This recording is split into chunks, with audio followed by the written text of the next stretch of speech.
तो दोस्तों नमस्कार, आप लोगों का फिर से नेट और जेआरएफ के क्लास में स्वागत है। जहां मैं हिंदी पढ़ा रहा था आप लोगों को, वहीं ब्रज भाषा के कुछ चीज़ों के विषय में आप लोगों को बता रहा था।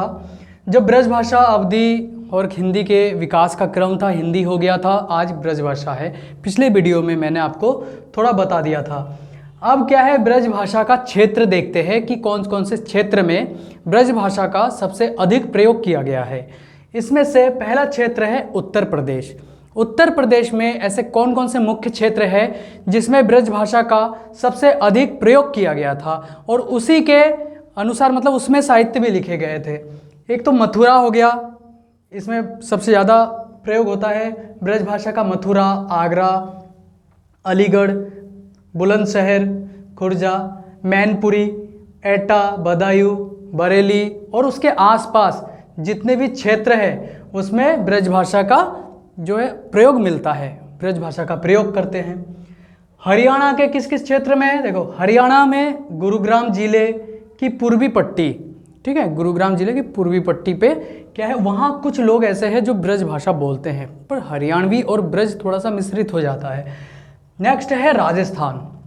राजस्थान के किस किस क्षेत्र में होता है ब्रज भाषा का प्रयोग, भरतपुर, धौलपुर, करौली तथा जयपुर, ठीक है, और उसके पूर्वी भाग, जितने भी पूर्वी भाग है जयपुर के, वहाँ पर राजस्थान के पूर्वी भाग में जयपुर के साइड में यहाँ ब्रज भाषा का सबसे अधिक प्रयोग होता है।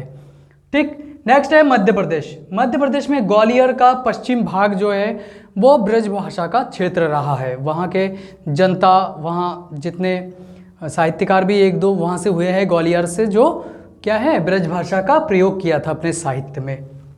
अब महाराष्ट्र के नामदेव बहुत ही विद्वान और महान संत थे उस समय, जब महाराष्ट्र में इनका नाम बहुत ही ज़्यादा चर्चित है और इनकी रचनाओं में ब्रज भाषा का आधिक्य मिलेगा। सबसे अधिक प्रयोग, सर्वाधिक प्रयोग किया है ब्रज भाषा का नामदेव ने अपने काव्य पर।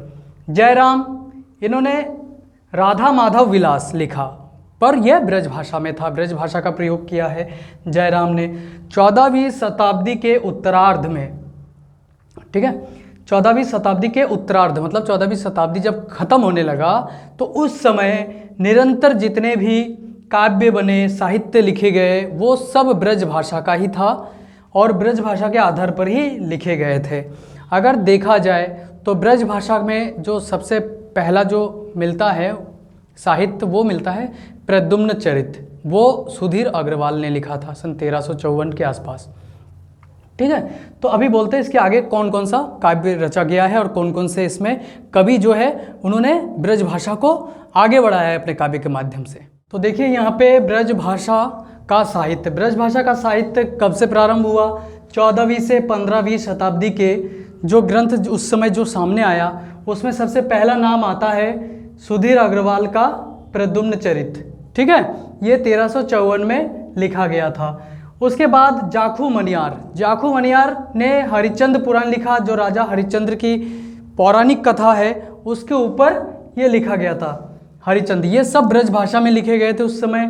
और तत्कालीन मतलब वास्तव उस समय की जब ब्रज भाषा सबसे ज़्यादा प्रमुख हो गया था, उस समय तत्कालीन सर्वश्रेष्ठ कवि विष्णुदास, जिन्होंने महाभारत कथा, स्वर्गरोहण, रुक्मणी मंगल और स्नेह लीला, ये जो 4 ग्रंथ है इसकी रचना की थी इन्होंने, और वो उस समय का सबसे सर्वश्रेष्ठ ग्रंथ था।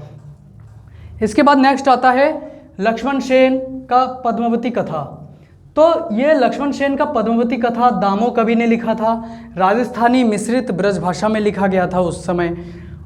नेक्स्ट आता है चतुर्भुज दास, इन्होंने मधुमालती कथा लिखा था, ये भी ब्रज भाषा में लिखा गया था, परंतु इस भाषा में जो है भावानुकूल जो है वो अधिकता इसमें मिलता है, मतलब भाव सबसे ज़्यादा इसमें डाला गया था। नेक्स्ट है नारायण दास छिताई वार्ता, ये भी ब्रज भाषा में लिखा गया था। तो ब्रज भाषा के कुछ मुख्य जो स्टार्टिंग में जो जितने भी ग्रंथ फेमस हुए उसमें से मैंने आपको थोड़ा बता दिया है। इसके बाद और रह गया है वो मैं आप लोगों को नेक्स्ट वीडियो में बताता हूँ। तब तक के लिए धन्यवाद, नमस्कार।